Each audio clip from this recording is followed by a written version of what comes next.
待って待って。お仕事は何ですかって聞かれた。なんて答えればいい？落ち着いて。深呼吸して。できない。面接官が私を見てる。じゃあまず、私は学生ですから始めて。私は学生です。言えた！良いね。次は専攻を聞かれるよ。専攻？そんな言葉知らない。専攻は何ですかって。はあ、パニックになってきた。だからこそ、今日のトピックが大事なんだ。え？自分の仕事について日本語で話す方法。知らないと本当に困るよ。それ、今まさに経験してる。ミスタージャパニーズチャンネルへようこそ。私はケンゾーです。そして私はみつき。いつも聞いてくれてありがとさて、今日の本題に入る前に、みんなに質問。う。日本語で自己紹介するとき、あなたは A タイプ？それとも B タイプ？ A タイプは、仕事の話から始める人。B タイプは趣味の話から始める人。コメントで A か B だけでいいから教えてね。ちなみに私は、B タイプかな。趣味の方が話しやすい。私も B タイプだよ。でも日本では、日本では？実は仕事の話がすごく重要なんだ。どうして？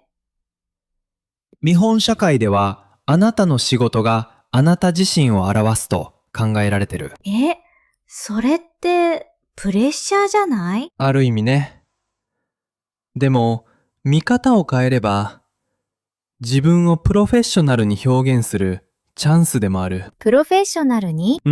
だから今日、7つのステップを通じてこれを学ぶ。7つ？基本的な自己紹介から、複雑なキャリアの話まで。それ全部今日やるの？最後には、どんな質問が来ても自信を持って答えられるようになる。本当に？約束する。さあ、始めよう。まず、基本から。仕事について話すとき、何が一番大事だと思う？職業の名前？それも大事。でも実は、もっと根本的なものがある。根本的？仕事の話ってパズルみたいなものなんだ。パズル？最初に外側のピースを置く。それが基本情報。職業、会社名、役職。なるほど。枠を作るんだね。そう。そして中のピース。それが詳細。何をしてるか、どのくらい働いてるか。全部のピースが揃って初めて完全な絵になる？まさに。だから順番が大事。いきなり詳細から話したら、パズルがバラバラになっちゃう。その通り。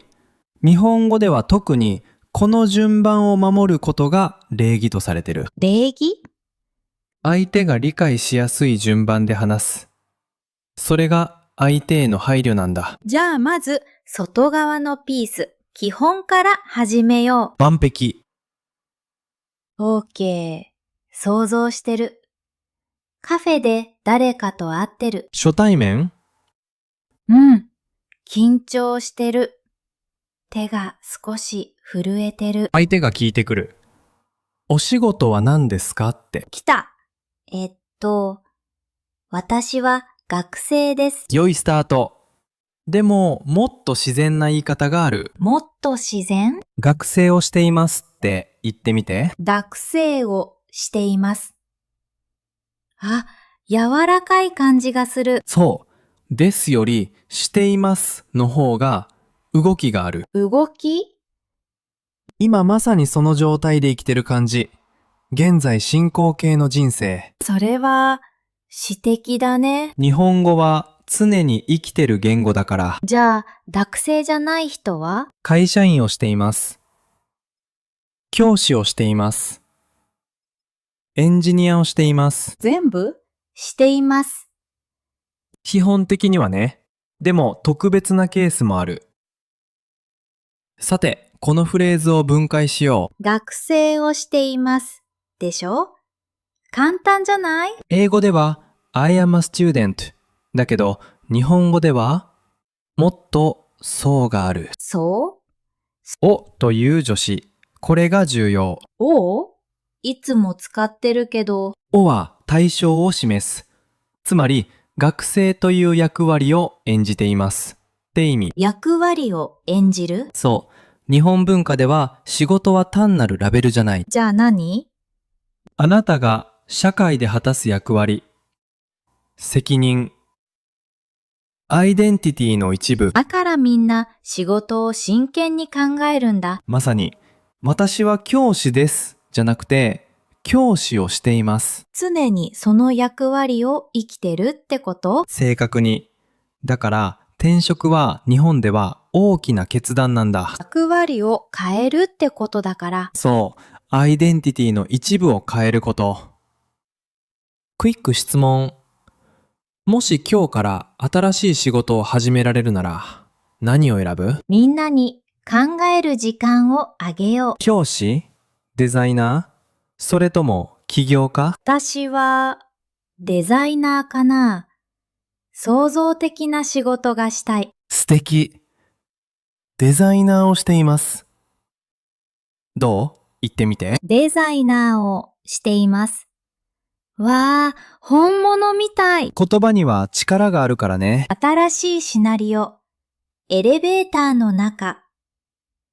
上司の友達と乗り合わせた。緊張する状況だね。すごく、何か言わなきゃ。沈黙が重い。相手が優しく聞いてくる。どちらにお勤めですか？どちらに？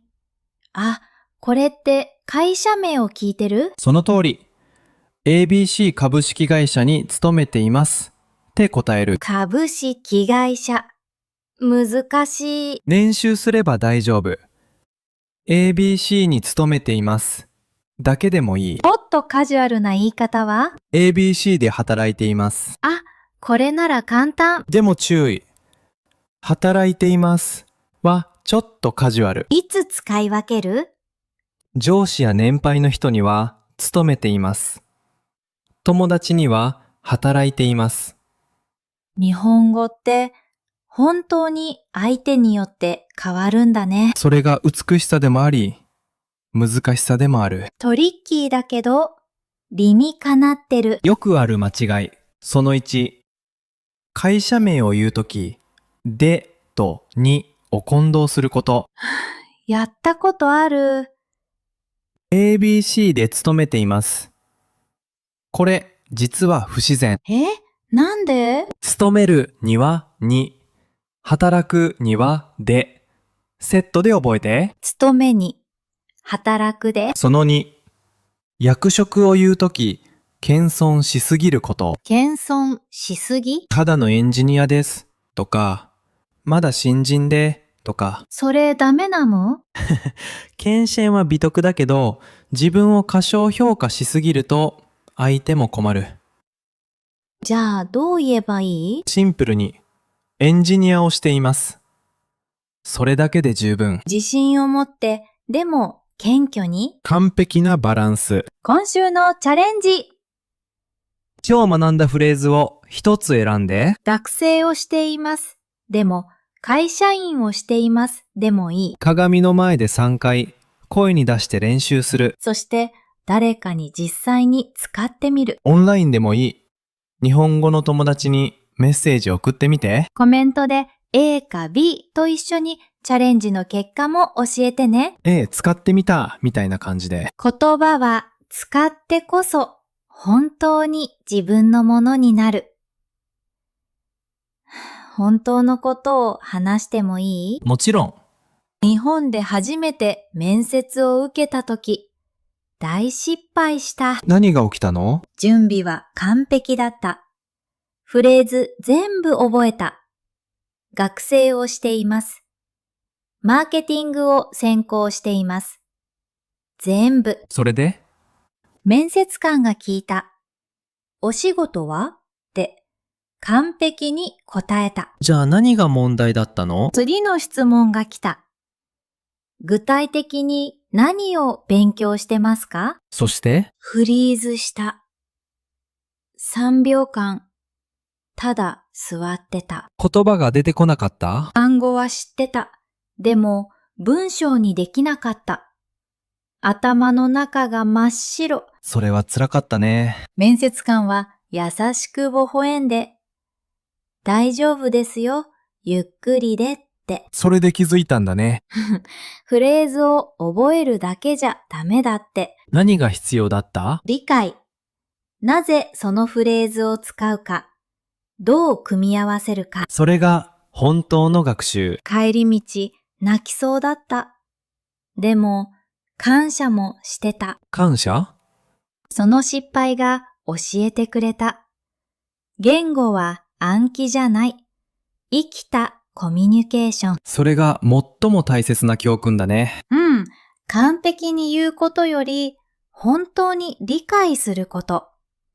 もう自信ついた。仕事の話、完璧。ほぼね。でも転職した時は？転職？前の仕事、今の仕事、キャリアチェンジの説明。あ、それ複雑そう。だから日本語では特別な表現がある。知りたい。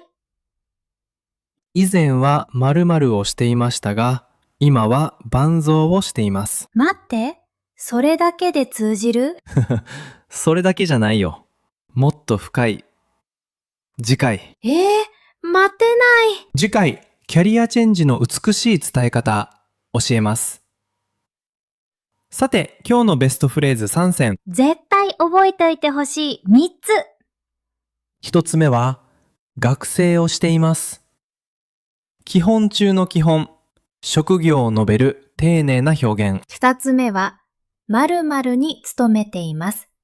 会社名と一緒に使うにを忘れずに。そして3つ目は、〇〇で働いています。もう少しカジュアルな表現。